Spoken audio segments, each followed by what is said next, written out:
agradeço aqui a nossa federação, uma casa que tenho ligações afetivas muito grandes, porque desde pequeno aqui frequentava, em companhia de minha avó, Aurora, as reuniões da federação. Então, ali na própria Rua Maria Paula, na sede antiga. Então, estar aqui hoje, né, participando de mais um congresso, para mim, é motivo de muita alegria, muita satisfação, de muita gratidão de poder dar uma modesta contribuição para as reflexões tão importantes a respeito das leis divinas. Os nossos cumprimentos aos congressistas, aos irmãos que estão nos acompanhando pela internet, pelo YouTube, pelas demais redes de transmissão desse congresso. Eu gostaria de iniciar tecendo algumas considerações a respeito da importância. Por que a gente tem que se preocupar ou deve dar essa atenção para esse tema das leis morais, das leis divinas? Aqui eu vou me valer um pouquinho da minha percepção como juiz, há mais de 30 anos, para abordar que esse assunto de lei nem sempre é um assunto que nos agrada, não é? Porque lei, quando se fala em lei, muitas vezes a gente está falando de coisas que são impostas, nós estamos falando de cobrança, nós estamos falando de multas, nós estamos falando de regras, de limitações, né? Então, é um assunto que para nós ainda é um tanto incômodo. É a minha modesta percepção. E talvez esse incômodo seja fruto da nossa condição evolutiva ainda em passos bem iniciais, já que na obra da codificação, os espíritos fazem uma análise a respeito da nossa condição evolutiva e afirmam que nós, por estarmos ainda nesse plano de expiação de provas, né, nós temos uma característica comum de sermos espíritos ainda egocêntricos e espíritos orgulhosos. O egoísmo e o orgulho são traços comuns a nós da população que está hoje encarnada no planeta Terra, né? Com algumas exceções, né? Entre as quais eu não me incluo, eu estou no grupo geral, né, dos egoístas e orgulhosos. E, evidentemente, quando fala para um egoísta e orgulhoso que ele tem que cumprir leis, regras, é uma coisa que ele não recebe muito bem, ele não encara muito bem. Por isso que nós temos uma tendência muito grande, e é claro que eu estou partindo aqui de uma análise a respeito das leis humanas, e talvez para poder chegar aqui, isso também se aplica às leis divinas, nós temos uma tendência muito grande a desrespeitar leis, nós temos uma tendência muito grande a tentar burlar leis, né? A descumprir, a violar, a desrespeitar, né, os direitos das pessoas, evidentemente trazendo para nós sempre problemas e dissabores. Com as leis divinas, eu penso que para nós é a mesma coisa, né? Agora, é importante que a gente tenha uma visão. Qual a visão que o Espiritismo nos traz sobre isso? E isso talvez possa ser melhor entendido de uma forma que esse assunto não seja indigesto para nós. Ao contrário, que seja muito interessante a gente pensar nessa questão da organização do universo através de leis, porque Deus, quando cria o mundo, ele não apenas cria o mundo, ele cria leis que governam este mundo. Porque a criação divina é uma criação tendente né, que tem por requisito indispensável a harmonia, o equilíbrio. Daí originando a palavra cosmos. Cosmos quer dizer harmonia, ao contrário de caos, né, que é a desarmonia. Então, ao criar o mundo, Deus cria leis para sustentar a harmonia deste mundo. São leis que regem o universo, são leis que regem a vida. Então, me parece muito intuitivo que, como nós estamos aqui na vida, é muito importante que a gente pense, bom, quais são as leis que regem essa vida?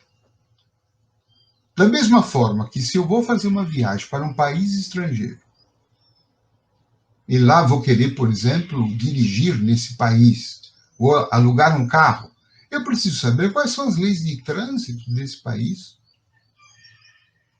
por onde eu devo me dirigir, quais são as regras de trânsito, para que eu, obedecendo às leis daquele país, evite acidentes, evite prejuízos, evite infrações de trânsito, evite multas.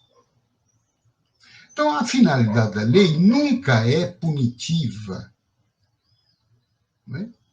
E, sobretudo, da lei divina. Se nós formos atentar aqui para a primeira questão lá do livro 3º, do Livro dos Espíritos, a questão 614, já deve ter sido abordada por algum outro companheiro expositor, mas não custa a gente tocar nesse assunto novamente, porque a resposta, né, dos espíritos que a lei divina, a lei natural, que é a lei de Deus, é a única necessária felicidade do homem. Olha, então, olha, qual é o objetivo de a gente estudar a lei divina? Porque ela foi criada por Deus para trazer felicidade a nós. Então, não tem essa conotação de punição, de castigo. É que a nossa natureza, ainda egocêntrica, orgulhosa, naturalmente nos torna indivíduos um tanto rebeldes, refratários às leis. E isso também se dá com as leis espirituais. Mas o escopo, a finalidade, o objetivo, quando Deus cria a lei, é para que ela conduza o homem à felicidade. E essa lei indica o que ele deve fazer ou não fazer. E ele só se torna infeliz quando se afasta da lei divina. Gente, esse livro 3º aqui, do Livro dos Espíritos, tem que ser um livro de constante estudo para nós, porque é um GPS da nossa felicidade. Ele é um guia que nos conduz, né, por onde que a gente deve andar, que caminhos a gente deve seguir, que atalhos, que estradas a gente tem que evitar. Para quê? Para se tornar santo? Não, para a gente ser feliz. Chico Xavier falava que o objetivo da perfeição moral, né, e as leis divinas estão dentro desse contexto de nos levar a essa perfeição. Vale dizer, quanto mais eu vou evoluindo, quanto mais eu vou crescendo, quanto mais eu vou observando essas leis, mais feliz eu sou. Para o Espiritismo, felicidade, que é o objetivo de todos nós, é o que a gente mais quer na vida, que é ser feliz. Agora, o Espiritismo traça, olha, essa felicidade, ela tem um caminho, ela tem uma rota, e a rota está dentro desse contexto das leis divinas. A felicidade, ela é proporcional ao grau de evolução desse espírito que vai o tornando cada vez mais burilado, mais perfeito, melhorado, à medida em que ele compreende e ele incorpora essas leis na sua vida diária. A infelicidade, né? Então, a infelicidade minha hoje, ela é fruto do meu distanciamento da lei, da minha rebeldia, do meu descompromisso, do meu distanciamento, do meu afastamento, da minha ignorância. Porque o egoísmo e o orgulho, eles nos fazem ser pessoas sem limites. Eles nos fazem viver despreocupados com a relação que a gente tem com os outros. Aí a gente se torna autoritário, a gente se torna preconceituoso, a gente se torna orgulhoso, egoísta, a gente se torna violento, muitas vezes, ignorante. E aí eu vou vivendo e arrumando problemas, vivendo e arrumando conflitos. E aí não consigo evoluir. E, consequentemente, estou criando infelicidade para a minha vida. Então, o objetivo nosso talvez seja... Eu vou dar aqui um exemplo do quando foi criado aqui no país a lei do cinto de segurança. No começo, quase todo mundo teve muita resistência em cumprir esta lei. Quantas vezes a gente saía, né, de casa e não punha? Não usava. Né? Nem queria saber. Não vou colocar isso, porque isso me incomoda, isso me machuca, eu sei dirigir bem. Vejam, o nosso comportamento prepotente, nosso comportamento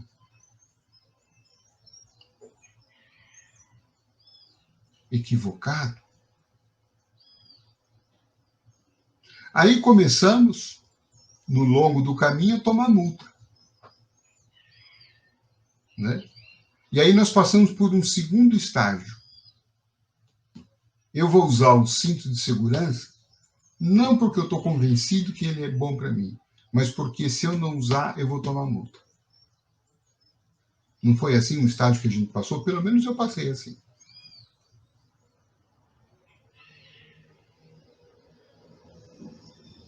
Para somente anos depois, a muito custo, a gente adquirir uma consciência maior, no sentido de que esta lei é para a minha felicidade, esta lei é para a minha segurança, esta lei é para a minha proteção. E aí, então, você não precisa mais de multa.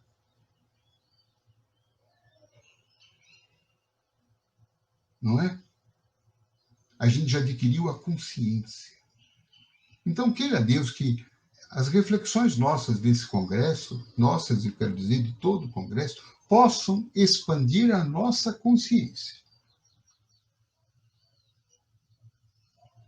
Quanto mais consciência a gente tem, adquire, menos sofrimento a gente vai precisar. Que o sofrimento vem não para nos punir, mas vem para nos lembrar. Olha, você não usou o cinto. Olha, você não foi fraterno. Olha, você não foi pacífico. Olha, você não perdoou. Olha, você está com ódio. Olha, você está com mágoa. Olha, você está machucando as pessoas. Olha, você está causando prejuízo às pessoas. Você está criando situações de embaraço. Você está, né? Você está maledicente. Você está criando o inferno lá no seu serviço. Você está criando o inferno dentro do seu lar. Você está agredindo as pessoas. Você é insensível a todo mundo. Você só pensa em você, não pensa mais em ninguém. É a multa quando a gente não usa o cinto. Para criar consciência. Esse é o grande objetivo do nosso processo de evolução. Criar consciência. O dia que a gente chega e fala assim, nossa, usar o cinto aqui é a coisa mais legal que tem, porque isso vai me trazer uma segurança. Eu vou ficar mais protegido, eu estou preservando mais a minha vida. O dia que a gente chegar, nossa, ser amoroso, saber conviver bem com as pessoas, ser generoso, praticar caridade, saber perdoar, isto faz um bem enorme para mim. E claro, e para aqueles que estão ao meu lado, porque nós, já entrando aqui na questão da lei de sociedade, a nossa vida depende dos outros. Como dizia Aristóteles, né? O homem é um ser de relação. E é esta a questão, né? Que entrando, por que a gente precisa pensar na questão da lei de sociedade? O homem é um ser social, já dizia Aristóteles, e Allan Kardec toca nesse assunto, perguntando aí para os benfeitores se, né, a vida social é uma lei de Deus, é uma lei natural, é uma lei da vida. Ou seja, eu preciso, de fato, viver em sociedade. Eu preciso, sabe, né, conviver com os outros, né? Porque, como diria o filósofo Sartre, né? O inferno são os outros. Engraçado que, eu não sei se o Sartre pensou nisso, mas os outros também pensam assim da gente, né? A gente pensa que os outros são o inferno, né? Mas os outros pensam que a gente também é o inferno. Mas eu sou obrigado. Eu quero me isolar, eu não quero conviver com ninguém, eu não quero me casar com ninguém, não quero me relacionar, não quero me envolver, quero ficar quieto no meu canto. Será que isto é assim que a gente vai conseguir esta evolução? A gente consegue uma evolução, né, em linha reta, vertical?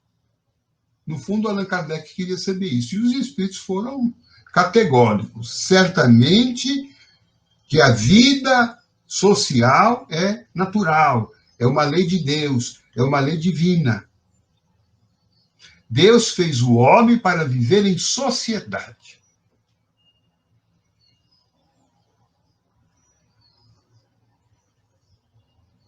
Aqui nós podemos, então, lembrar já o Tom Jobim, naquela música tão bela, né, em cujo trecho da letra ele diz que fundamental é mesmo o amor, é impossível ser feliz sozinho. É impossível ser feliz sozinho. Contrário senso, a minha felicidade eu a construo na vida de relação.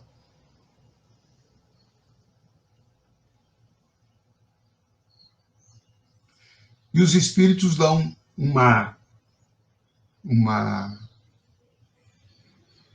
um exemplo, uma prova, dizendo que para demonstrar que Deus quer isto, eles falam que Deus não nos deu inutilmente a palavra e todas as outras faculdades necessárias à vida de relação.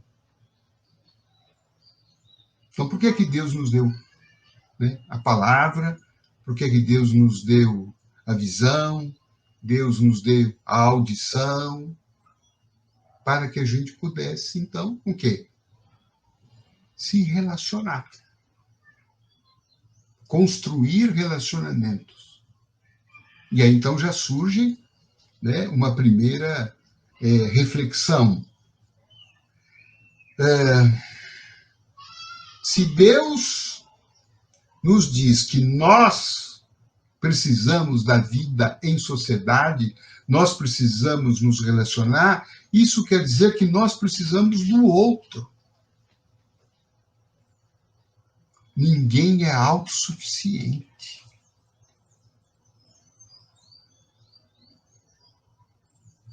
Ninguém é autossuficiente. Está aí uma primeira paulada no nosso egoísmo e no nosso orgulho, porque geralmente o orgulho nos faz pensar que a gente é autônomo, que a gente é independente, que a gente se banca sozinho para tudo, que a gente não precisa de ninguém, que a gente é superior. Olha, sem negar os teus potenciais, né, os teus méritos, as tuas qualidades, mas está aqui. Depois, mais adiante, né, Allan Kardec vem comentar isto. Nenhum homem dispõe de faculdades completas. Quer dizer, ninguém é completo. Vale dizer, todo mundo é incompleto, todo mundo é insuficiente. A gente precisa do outro para se descobrir. Isso acontece já desde o nascimento. Quando é que a criança começa a ter noção de si mesma? Ela tem a noção de si mesma, ela começa a ter pelo olhar que vem do outro, pelo olhar que vem da mãe, pelo olhar que vem do pai. Quando o pai olha, quando a mãe olha, então ela começa a se perceber. Quando ela recebe atenção, quando ela recebe um cuidado, né, quando trocam, né, a roupa dela, quando dão banho nela, quando amamentam, a criança fala, eu existo. Nós somos, e aí a psicologia, a psicanálise, defende isto, nós somos dependentes do olhar do outro.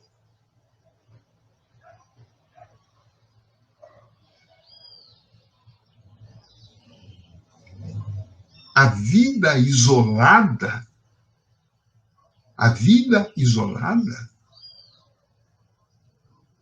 não permite que a gente tenha esse intercâmbio que vem do outro, do olhar, da atenção, da palavra e do próprio sentido da existência.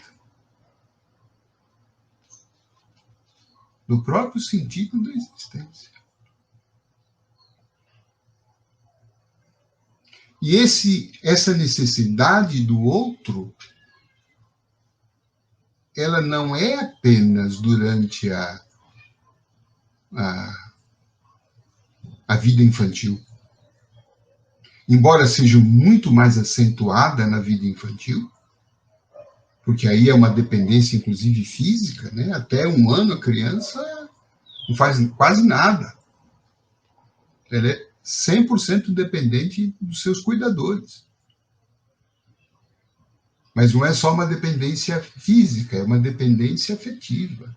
Ela precisa ter esse olhar de consideração, porque se ela não teve esse olhar, se ela não foi, né, espelhada, como dizem aí os psicólogos, quer dizer, ela não teve um espelho, quer dizer, ela não viu a si através do olhar, né, de um cuidador.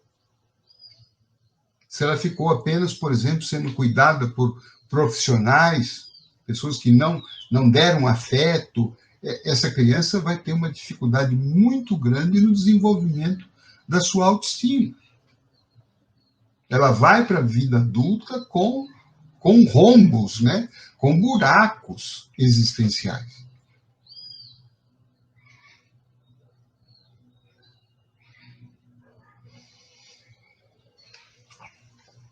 Daí, então, Allan Kardec fala que nós precisamos nos completar uns aos outros para assegurar o seu próprio bem-estar e progredir. Por isso que nós fomos feitos para viver em sociedade e não vivermos isolados. Então, nós precisamos pensar nisso, o quanto que talvez, né, como é que estão as nossas relações sociais. É claro que em tempos de pandemia isso sofreu um certo abalo, mas nós precisamos repensar a nossa vida. Eu sou um indivíduo que estou bem integrado, né? Eu sou uma pessoa que eh, tenho amigos, cultuo amizades, cultuo valores familiares, participo de grupos comunitários. Tudo isto são índices, são termômetros da nossa saúde mental. Se a gente for uma consulta com um psiquiatra, talvez ele nos faça, provavelmente ele vai nos fazer uma pergunta. Você tem amigos? Você cultua amigos? Porque se você disser, não, amizades são perigosas, sou muito sozinho, fico sempre quieto no meu canto, não gosto de me relacionar, alguma coisa não está bem com a gente. Alguma coisa estará faltando.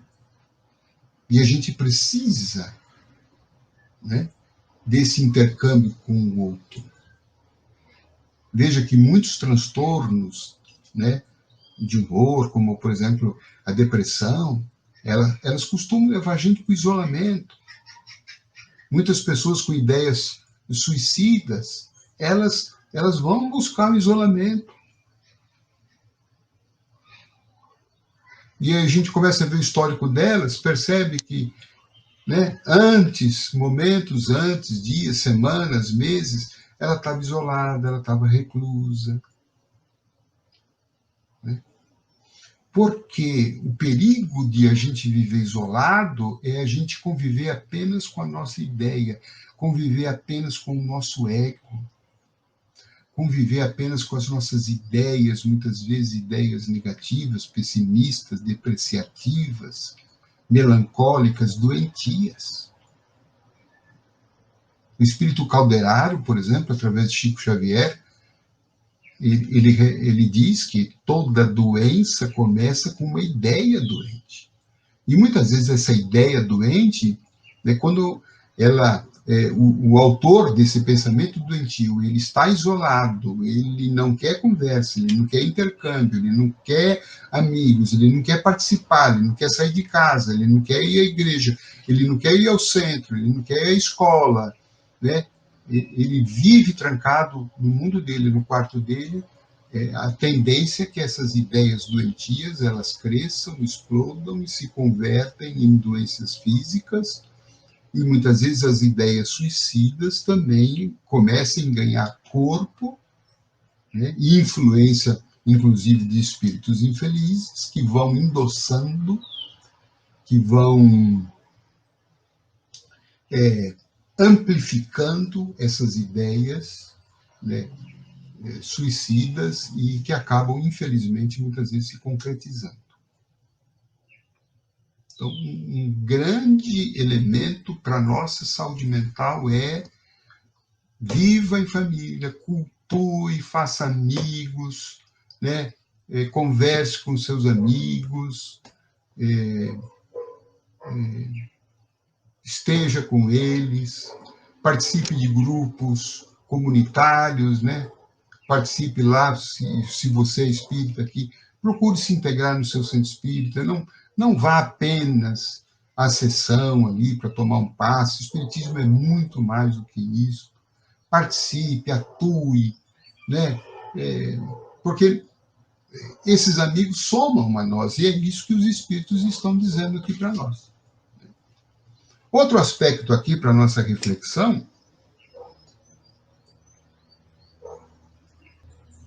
quando os espíritos dizem aqui a respeito do exemplo que eles nos deram, né, de que Deus não nos deu inutilmente ao homem a palavra.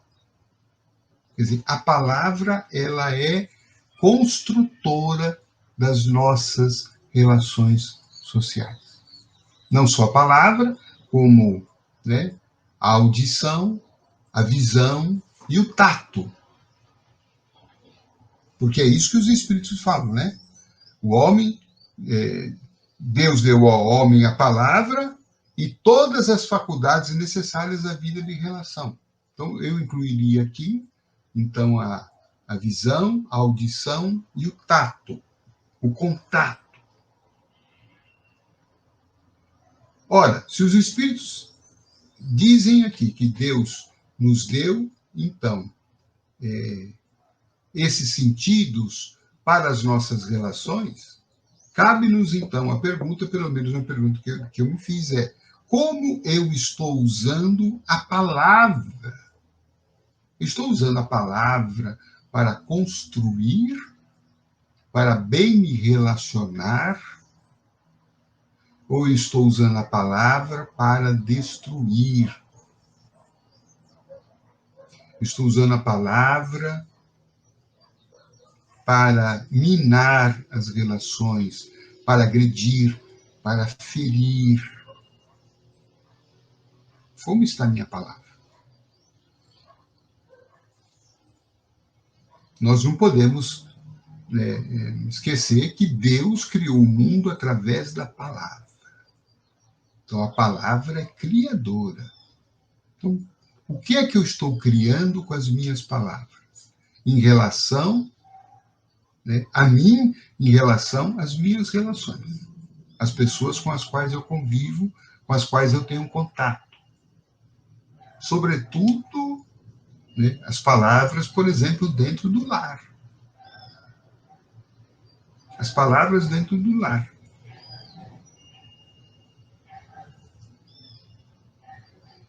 São palavras doces, são palavras afetuosas, são palavras alegres, são palavras otimistas, são palavras educadas, gentis.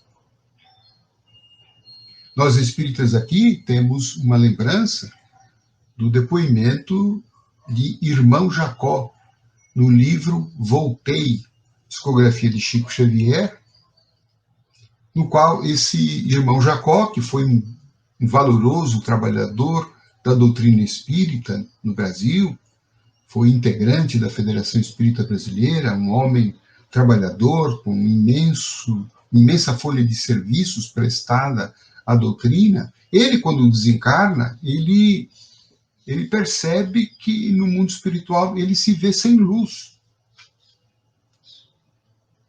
Embora ele esteja numa região espiritual melhor, não está em região de trevas, de sofrimento, e ele percebe que muitos dos companheiros ali têm uma luz que eles construíram. Ele, irmão Jacó, está sem luz. E nas reflexões que ele faz, ele chega à conclusão que isso se devia à maneira pela qual ele travou as suas relações sociais aqui na Terra. Ele disse: eu fui um homem seco. Eu fui um homem de palavras contundentes. Contundentes, contunde, agride.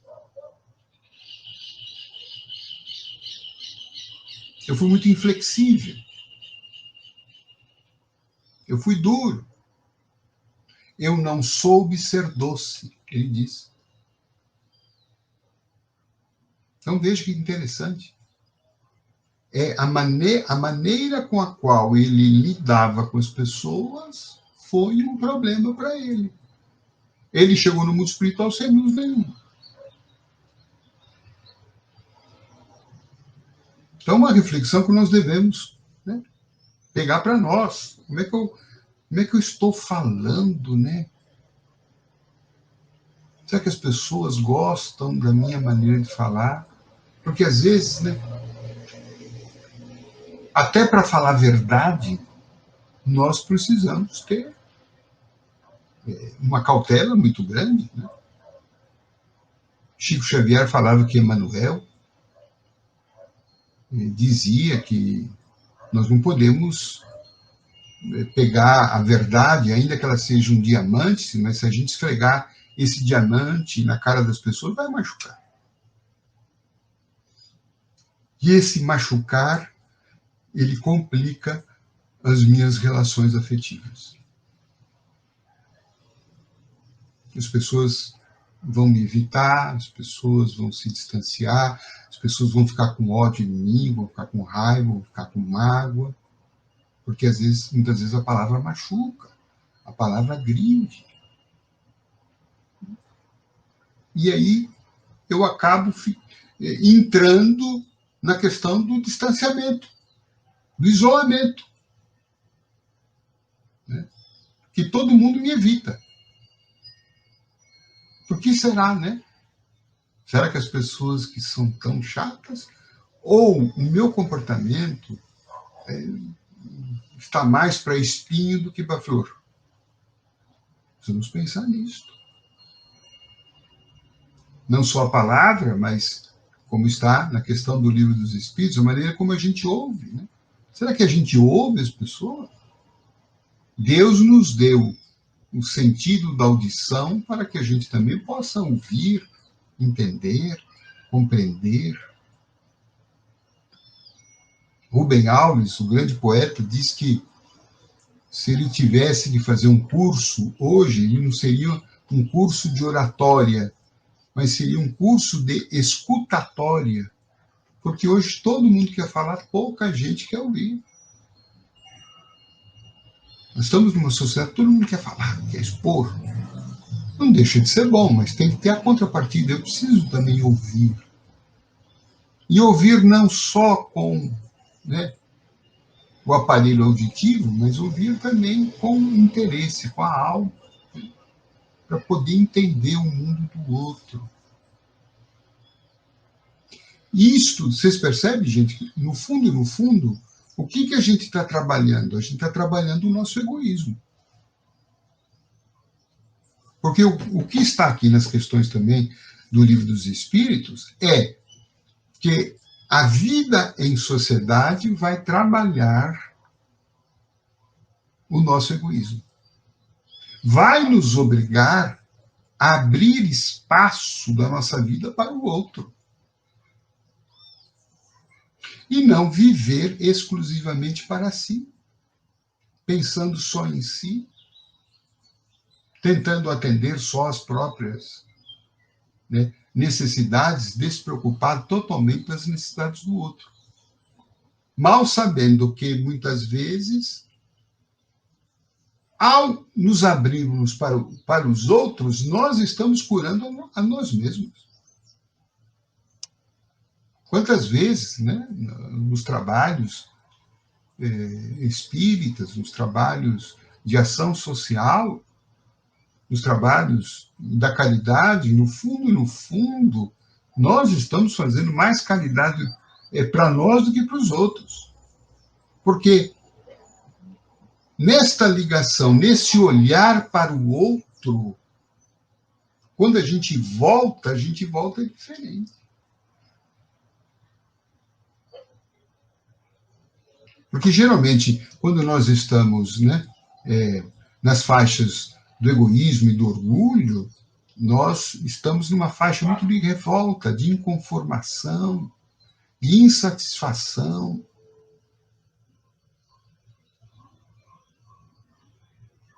E aí, quando você vai para o outro e olha o outro, escuta, você vê, você dialoga, você entende, você compreende, e você tenta levar alguma coisa positiva, ao fazer isto, você fala, puxa, você redimensiona a sua própria vida. Quantas vezes a gente acaba dizendo, puxa, esse meu problema não é tão grande quanto eu imaginava. Olha esse irmão aqui, que sofrendo muito mais do que eu,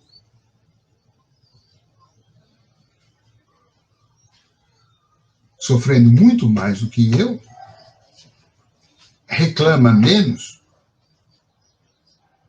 e que ele gostaria, indiscutivelmente, de estar na minha posição.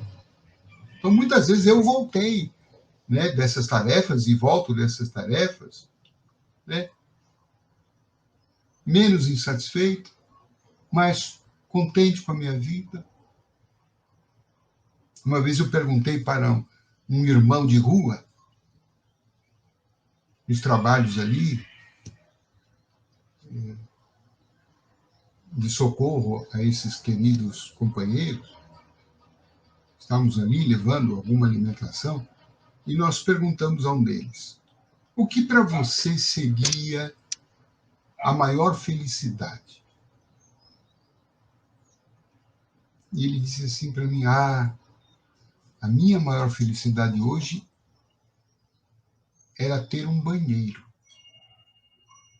porque eu sou obrigado a fazer as minhas necessidades na rua. E é muito constrangedor. É muito constrangedor. Você não tem privacidade, você não tem um local de higiene. Eu só queria ter um banheiro. Isto me impactou profundamente, porque eu tinha um banheiro. Mas por conta do meu egoísmo, por conta, né, do meu orgulho, em que a gente fica, sabe, sempre olhando para aquilo que a gente não tem e não valoriza as coisas que tem, eu precisei, nesse contato social com um irmão que tinha menos do que eu, ouvir coisas que eu precisava. Inevitavelmente, eu fiquei com aquela sensação. Puxa vida, eu não sou tão feliz assim, eu preciso ser mais grato. Eu preciso reconhecer as coisas que eu tenho. Como a vida é boa para mim, como Deus foi bom. Então, isto diminuiu, né, a minha circunferência do ego. E terminando essas reflexões, né, de modo que os espíritos vão falando aqui que o isolamento, o voto de você ficar isolado do mundo, isto é contrário às leis de Deus, né? Porque isso, no primeiro momento, não mede de fato a nossa evolução, porque é na vida de relação que a gente é contrariado, que a gente é contrastado, e isso é absolutamente importante. Senão a gente fica com a obsessão, com o fascínio sobre si mesmo. A gente precisa ouvir verdades sobre nós, a gente precisa ouvir críticas, a gente precisa ouvir algumas pessoas dizendo, olha, você está errado nesse ponto. Olha, existe uma outra maneira de fazer as coisas, não é assim que se faz, nós precisamos ouvir isso, e a gente só ouve isso na vida de relação.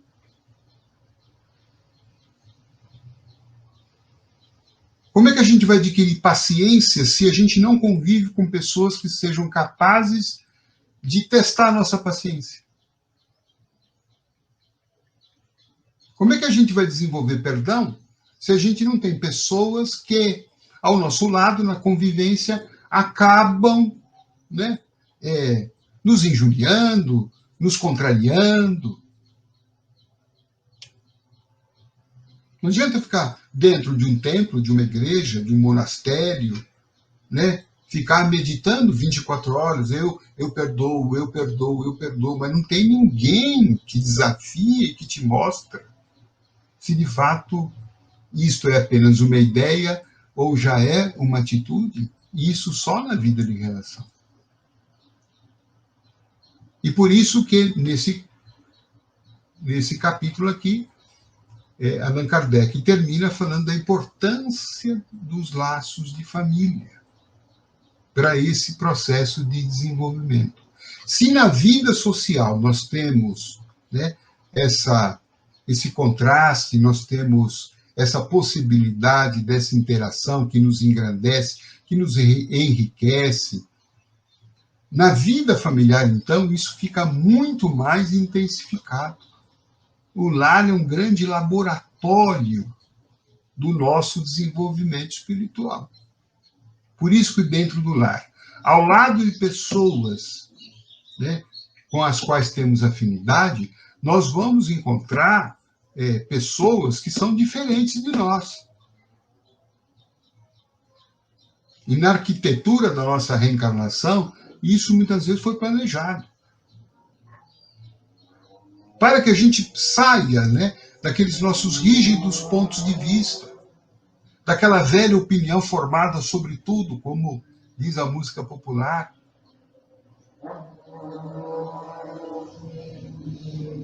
E aí a gente reencarna com espíritos que têm outras visões, outras óticas, outros gostos, outras tendências.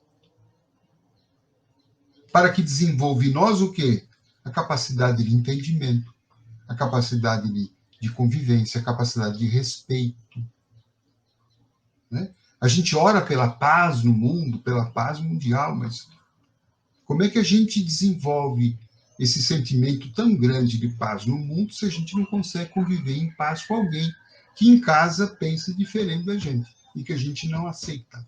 Não aceita o quê? Por causa do nosso orgulho. A gente quer que todo mundo seja a nossa imagem e semelhança. E o grande laboratório de Deus para que o egoísmo e o orgulho diminuam em nós é a convivência dentro da família.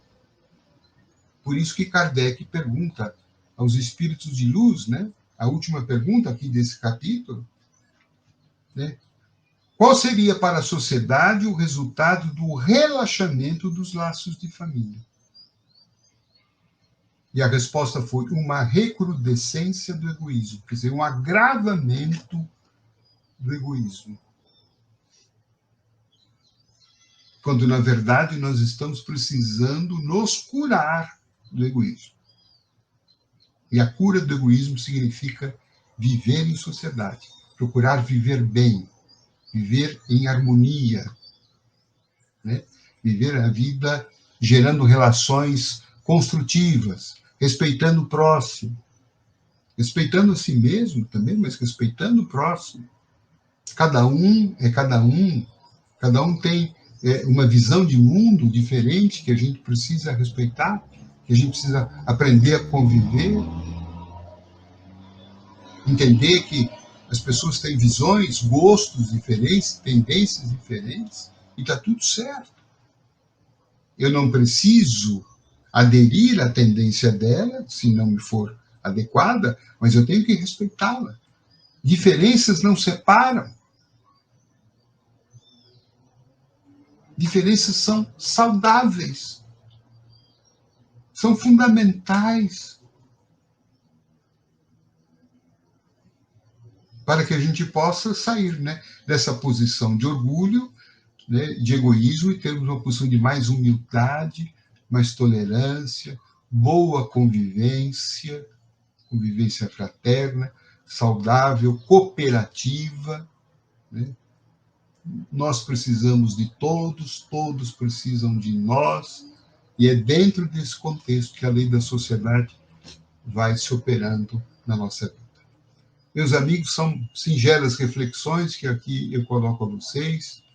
Peço desculpas por alguma abordagem ainda incompleta, mas estou aqui para responder eventuais perguntas que não ficaram bem esclarecidas. Muito obrigado pela atenção de todos. Nossa, emocionante. Excelente reflexão sobre tema tão atual, tão relevante para o convívio social. Porque nós precisamos nos situar em conformidade com o momento atual. Muito obrigada e que Jesus te abençoe. Você disse algumas perguntas? Nosso chat está repleto de questões. Então a palestra não foi boa, né, Marlene? Porque eu deixei mais dúvida do que outra coisa. Absolutamente. É que o ser humano passa por muitas questões. E você sabe disso. E nós, né? Estamos todos passando. Podemos começar, então? Vamos lá tentar. A primeira questão. O que podemos entender por consciência social na qual devemos pensar para que vençamos os desafios? Lembrei de uma história do Zen budismo. O mestre e o seu discípulo caminhavam e o discípulo perguntou ao seu professor, ao seu orientador: Mestre, como eu devo tratar os outros? E o mestre respondeu: não existe outros.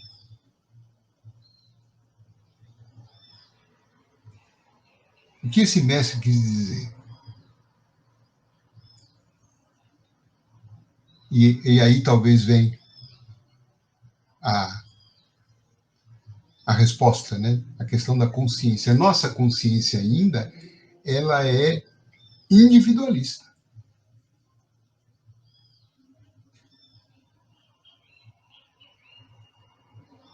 Claro que nós temos a nossa individualidade, isso é importante. Cada um é diferente do outro e eu preciso saber que eu sou um indivíduo distinto do outro. Mas isso não quer dizer que eu deva viver o individualismo.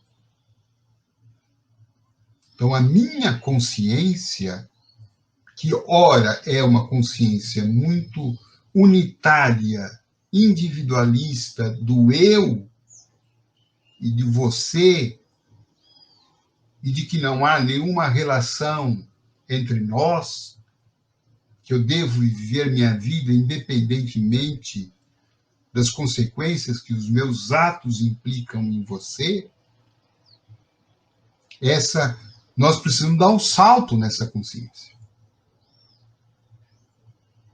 Que é essa consciência social, consciência de que eu vivo em sociedade, que eu faço parte, né, de um ser coletivo, que eu tenho a minha importância enquanto indivíduo, mas que eu não vivo isolado ou distante dos outros. Não existe outros. Por quê? Porque, como somos todos filhos do mesmo Deus, e Jesus então começa a oração dizendo Pai Nosso, ele então quis dizer que todos nós somos filhos do mesmo Pai, portanto nós somos irmãos. Nós estamos ligados uns aos outros, nós fazemos parte uns dos outros. Eu estou em você e você está em mim. O bem que eu faço a você, eu faço a mim, mas o mal que eu faço a você, também a mim mesmo me faço. Porque não há separação entre nós. E é isso que Jesus deixou nas entrelinhas da oração do Pai Nosso. Veja que ele não fala Pai meu Pai. Ele fala Pai Nosso.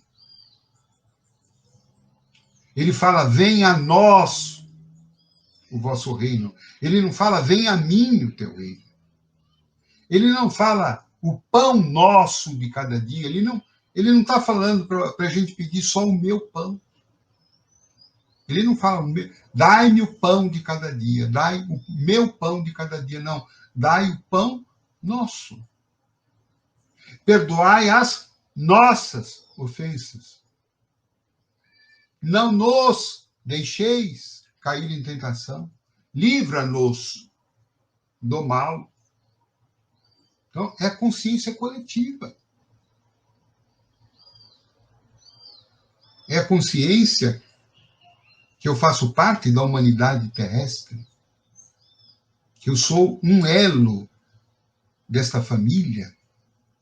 A grande proposta do Cristo é que nós sejamos partes da família de Deus.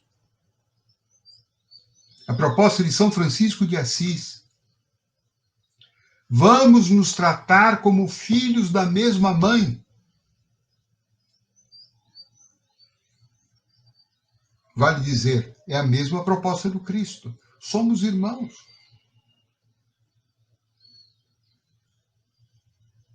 criar essa consciência. Vamos criar essa consciência, a consciência que São Francisco teve. Para ele, tudo era irmão. Não era só os homens. Eu creio que São Francisco de Assis é o protótipo do homem da nova era. Porque tudo para ele era irmão e tudo estava ligado, e tudo era importante. Os animais, a consciência dos animais, ele tinha um sentido de integração, ele via Deus nos animais.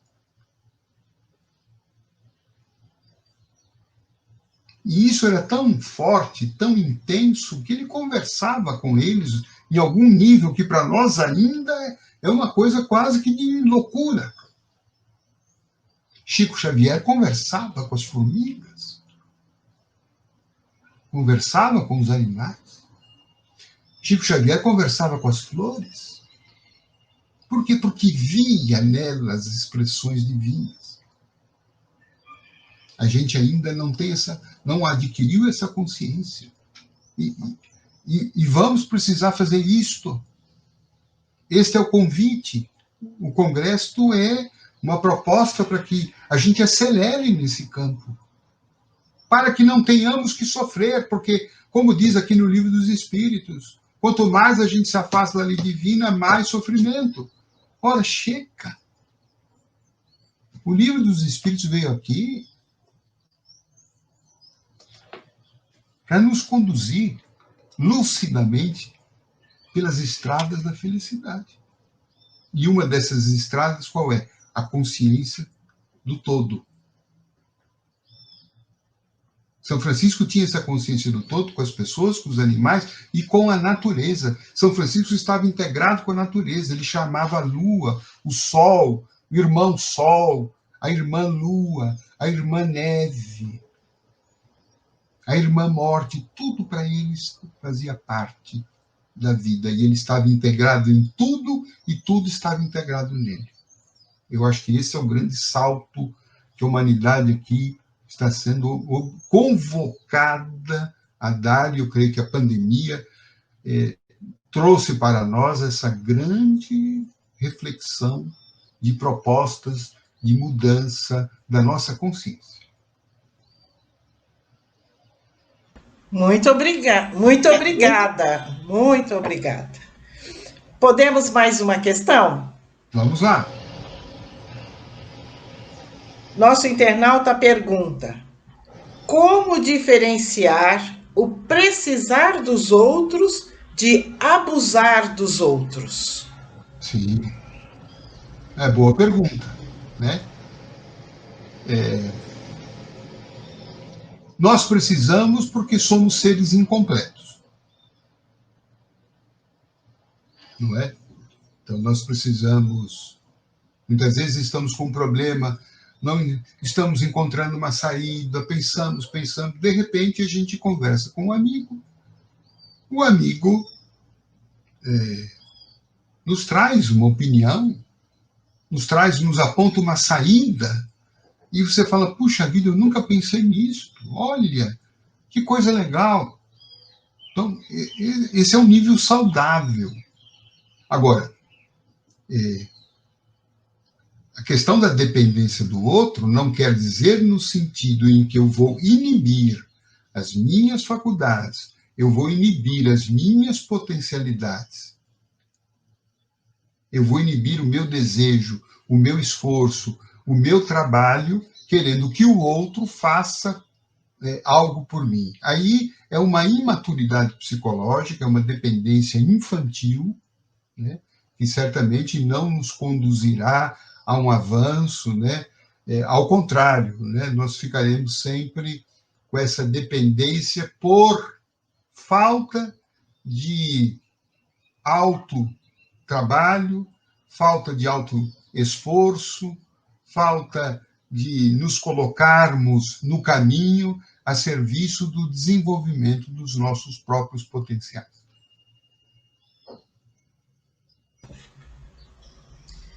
Muito obrigada. Muito obrigada mesmo. Vamos a mais uma. Pergunta um dos nossos internautas. Um indivíduo criado em uma família de pessoas secas, críticas e inflexíveis, consegue superar essa criação em seu interior?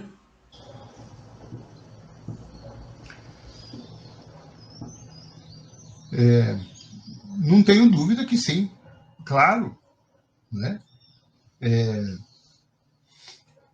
Ele pode ter recebido ou não, a maneira como ele recebeu essa maneira, né, seca, não amorosa, pouco afetiva, pode ter trazido, né, num primeiro momento, alguma sensação de não ter sido amado o suficiente, né? Pode ter trazido uma sensação de autorrejeição, porque a criança ela faz esse raciocínio. Se eu não estou sendo amado, se eu não estou sendo cuidado, se eu não estou recebendo afeto ou carinho, ele pode interpretar isso de alguma forma assim, deve haver alguma coisa errada comigo. Eu não sou bom o suficiente.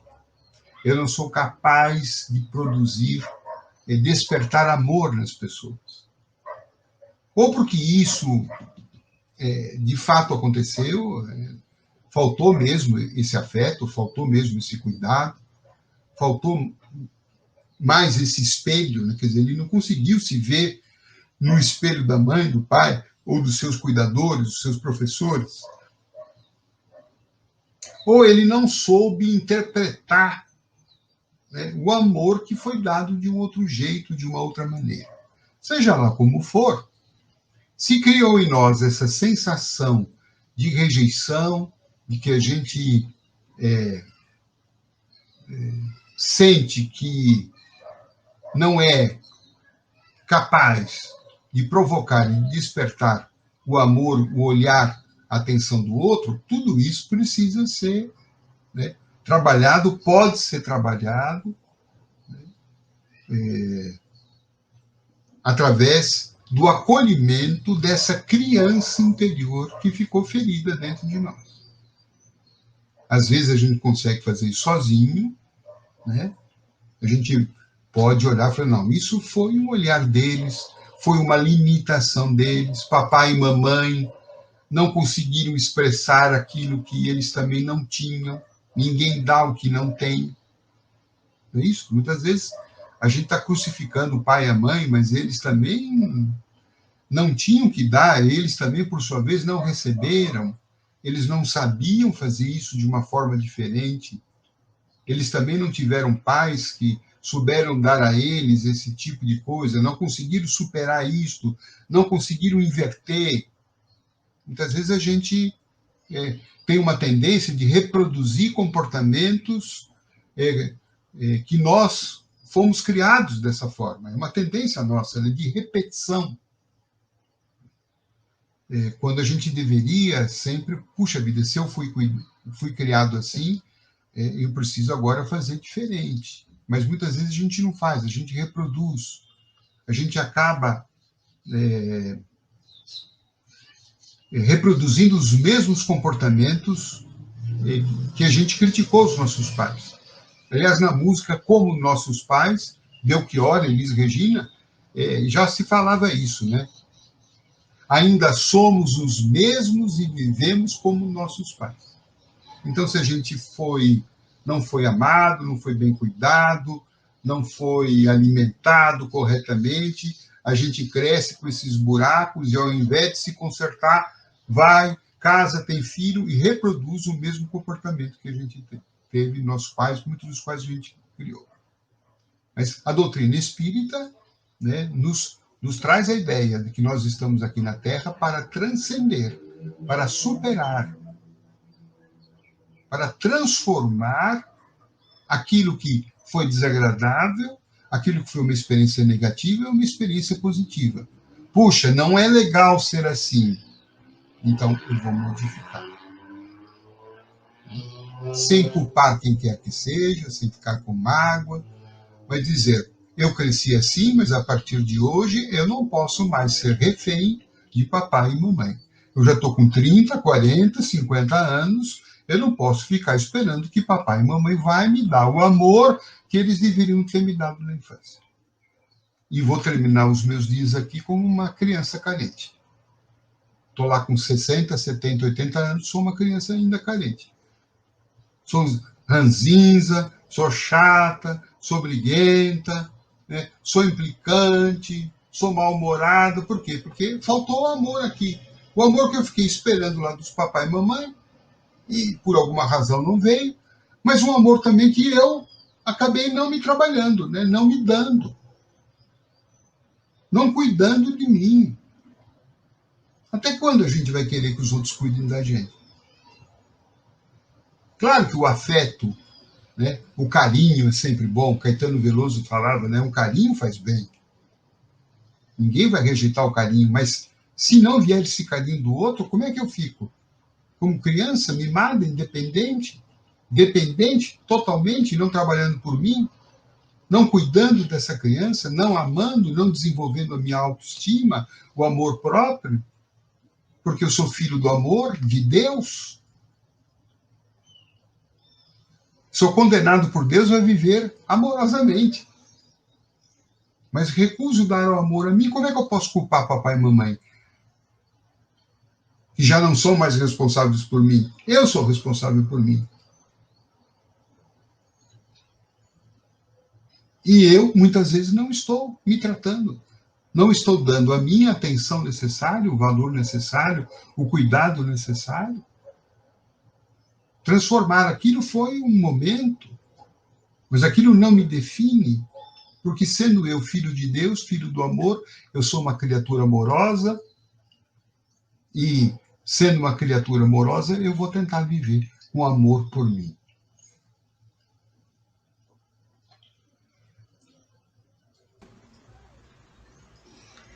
Mais uma vez, muito obrigada.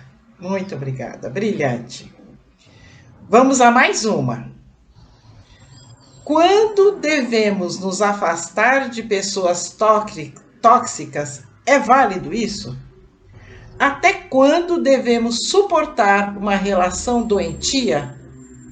E o que me diz da codependência?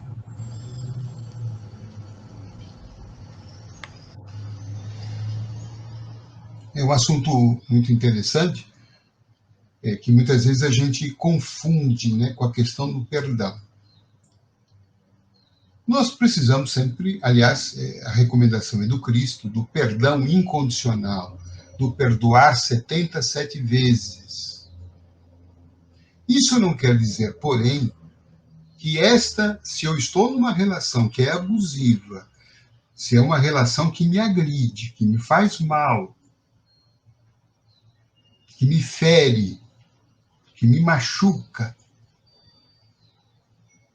o fato de eu perdoar não significa que eu preciso continuar na convivência dessa pessoa que está continuadamente me machucando.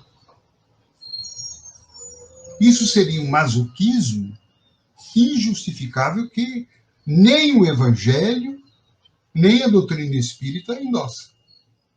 Perdoar não é concordar com aquilo que de mal nos fizeram. Se eu estou sendo agredida fisicamente numa relação, ou se eu sou agredida emocionalmente numa relação, e se isso não é um episódio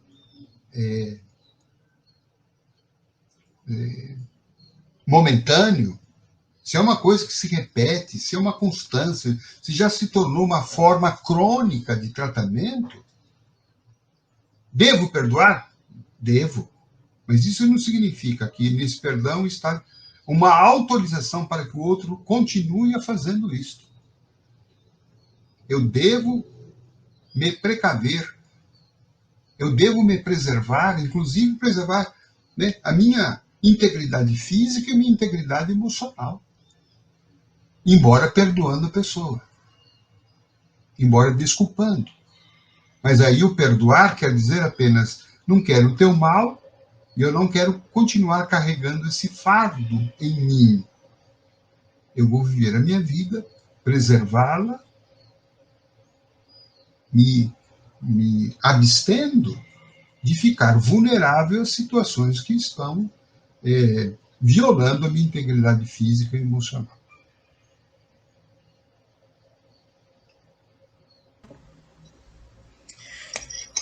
Muito obrigada, De Luca.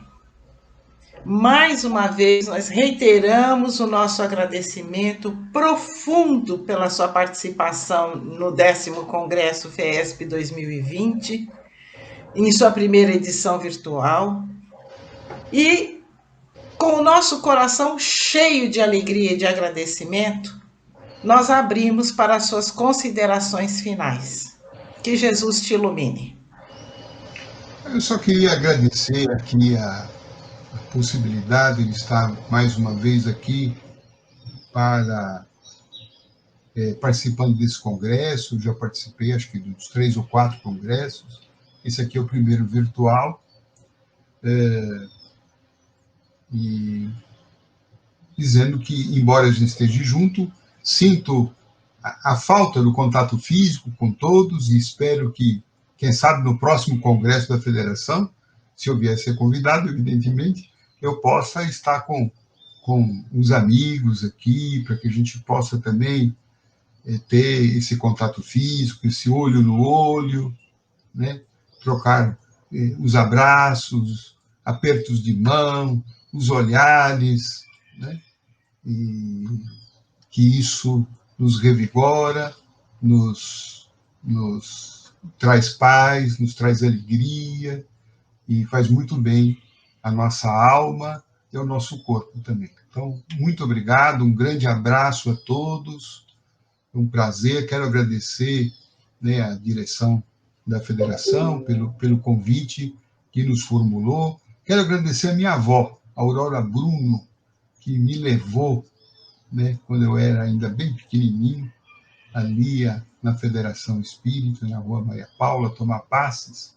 Ali começou um amor meu pela doutrina, um respeito e uma admiração muito grande pelo trabalho da Federação Espírita do Estado de São Paulo.